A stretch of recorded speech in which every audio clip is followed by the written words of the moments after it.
नमस्कार दोस्तों, देसी पिकअप ब्लॉग में आपका स्वागत है। हमारी गाड़ी लगी है रुद्रपुर उत्तराखंड के लिए। अभी हम फिलहाल हैं पुणे से हमारी गाड़ी लगी है रुद्रपुर उत्तराखंड के लिए। 1700 किलोमीटर की जर्नी है और अभी हम कंपनी में पहुंच चुके हैं। प्लेटफॉर्म पे हमने गाड़ी लगा दी है और अभी लोड करते हैं, फिर निकलते हैं यहाँ से।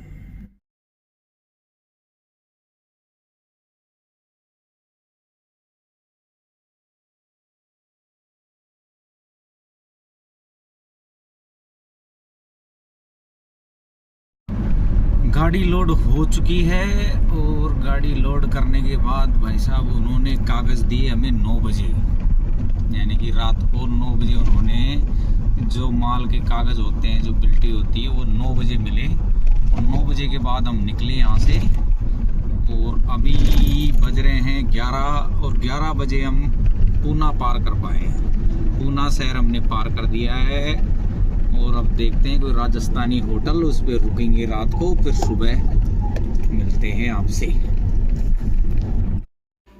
रात को हम एक राजस्थानी होटल पे रुक गए थे। अभी हम उठ गए हैं, उठ के नहा धो के तैयार हो गए हैं और अब यहाँ से निकलेंगे। अभी हम यहाँ से निकल रहे हैं होटल से और ऐसा कुछ सीन होता है जो ट्रक वाली होटलें होती हैं इनका, जिसपे हम ड्राइवर भाई खाना खाते हैं।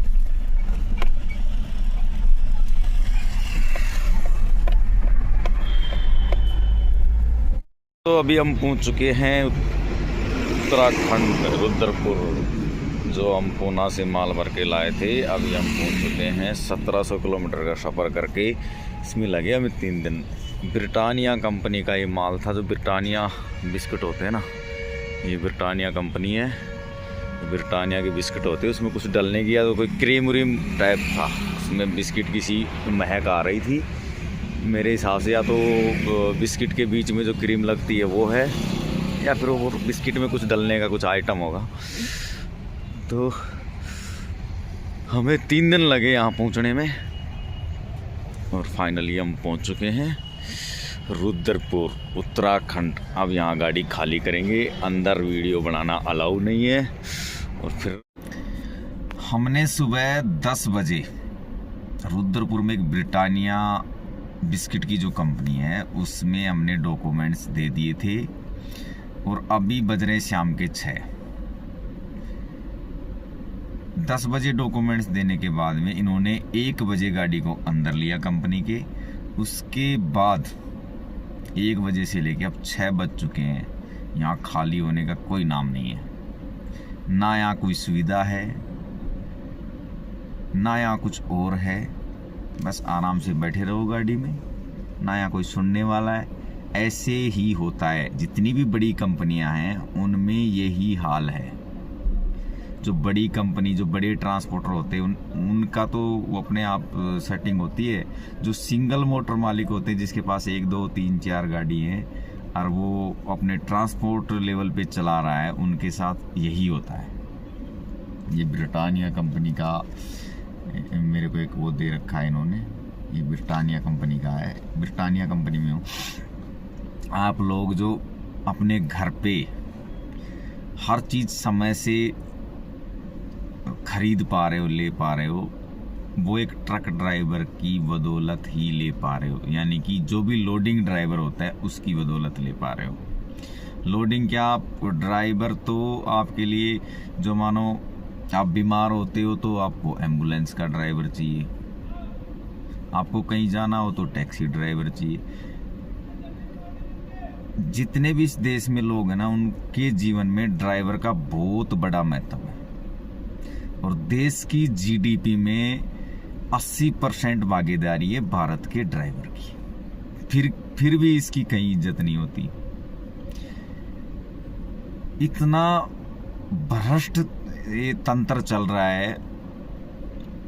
आरटीओ पुलिस वाले, ट्रैफिक पुलिस वाले, उसके बावजूद आप नगर पालिका, अरे हम बाहर, मैं इधर से क्या भिंड मुरैना साइड से मैं आ रहा था। भिंड में मेरे को मिले कि बोला, मेरे गाड़ी रुकवाई, उन्होंने कहा कि भैया 50 रुपए की पर्ची कटेगी। उन्होंने किस चीज़ की जी? वो बोल रहे हैं कि नगर पालिका की। भाई हम नगर पालिका में भी बाथरूम करने जाते हैं, लेटरिन करने जाते हैं, क्या करने आते हैं यहाँ? रोड टैक्स दे रहे हैं, टूल टैक्स दे रहे हैं, जो जितने भी टैक्स होते हैं सब दे रहे हैं। फिर उसके बाद ये नगर पालिका, आरटीओ, ये वो, इनका क्या लेना है? लेकिन ये सब पैसा नेताओं की जेब में जाता है। जो आरटीओ ये घूसखोरी करता है, ये किसी की बगैर सलाह थोड़ी ना होता है। ये ऊपर से, नीचे से लेके ऊपर तक पैसा जाता है। और एक आरटीओ पर डे का लाखों में नहीं करोड़ों में पैसे छापते हैं। विद सबूत मैं दे सकता हूँ, चलो मेरे साथ, बैठो गाड़ी में, मैं आपको दिखाता हूँ कितने पैसे लेते हैं। हर बड़ी गाड़ी से 1000 रुपये, 2000 रुपये, 5000 रुपये, 10,000 रुपये, 15,000 रुपये, 20,000 रुपये। मैं आपको एक क्लिप दिखा सकता हूँ। उसमें कल एक बिगर नंबर की गाड़ी, जो नया चेचिस होता है ना महिंद्रा का, उसमें एक ड्राइवर वो लेके आ रहा था बैंगन। मेरे सामने उस ड्राइवर से 2000 रुपये लिए, 2000 रुपये उनका, 2000 रुपये लेके उसको छोड़ दिया। हालांकि उसके पास वो नई गाड़ी चेचिस था महिंद्रा कंपनी का, उस पर कोई कुछ नहीं था। उस गाड़ी को बंद करना चाहिए था उनको, और 2000 रुपये लेके छोड़ दिया। उसी में सब पिसते हैं। अगर आप सही कर रहे हो तो भी आपको पैसा देना पड़ेगा, नहीं कर रहे हो तो भी आपको पैसा देना पड़ेगा। मेरी गाड़ी अंडरलोड थी, बिल्कुल अंडरलोड, और 300 किलो वजन था मेरी गाड़ी में। और ग्वालियर बाईपास पे मेरे को आरटीओ मिला और रुकवा के बोल रहा है कि एंट्री दे, 200 रुपये। मैं कुछ, मेरी गाड़ी के कागज़ कंप्लीट है, डॉक्यूमेंट्स कंप्लीट है, मेरी गाड़ी के कहीं बम्पर नहीं लग रहा, कोई गलत चीज़ नहीं लग रही, कोई मैं गलत काम नहीं कर रहा, मैं किस चीज़ के पैसे दूँ? बोला जी तुम ड्रेस नहीं पहन रखी। मैंने कहा कौन से कानून में लिखा हुआ है? मोटर व्हीकल एक्ट में कहीं तो लिखा हुआ होगा, दिखा तो सही। उसने कोई जवाब नहीं दिया। बोला मैं तेरा चालान कर दूंगा। बोला इसकी फ़ोटो खींच रहे, मैं को खींचो फ़ोटो, कोई दिक्कत नहीं। उसने फ़ोटो खींची, मैं वहाँ से आ गया। अभी तक तो चालान आया नहीं, क्योंकि भाई ड्रेस का चालान सिर्फ और सिर्फ auto driver, taxi driver, bus driver, इनके लिए ही ड्रेस कोड अलाउ है अभी तक इंडिया में। बाकी ट्रक ड्राइवरों के लिए कोई ड्रेस कोड अलाउ नहीं है। आप चाहो तो गूगल करके देख सकते हैं मोटर व्हीकल एक्ट के तहत क्या मालवाहक ड्राइवर को ड्रेस पहनना अनिवार्य है कि नहीं, उसमें आपको सब पता लग जाएगा। जागरूक बनो, सतर्क रहो, और जो चीज़ आपको नहीं आती उसको गूगल करके देखो, सबका जवाब है उसमें। ठीक है। जय हिंद, जय भारत, जय सारथी।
जी, कागज मेरे कंप्लीट हैं, गाड़ी में वजन 300 किलो है, ऑल इंडिया चलता हूँ, किसी को कुछ नहीं देता मैं। अच्छा, टैक्स भरता हूँ। सुनो, टैक्स भरते हो, गाड़ी में चले जाओ। किसमें? वहाँ साहब के पास चले जाओ, बताया हाँ। कि हम ऑल इंडिया चलते हैं, टैक्स भरते हैं, जाओ एक बार वहाँ। गलत काम नहीं कर रहा सर। अरे गलत मैं बोल रहा हूँ क्या? मैं तो आपसे कुछ बोला नहीं। चले जाओ वहाँ। चले, कहाँ चलना है?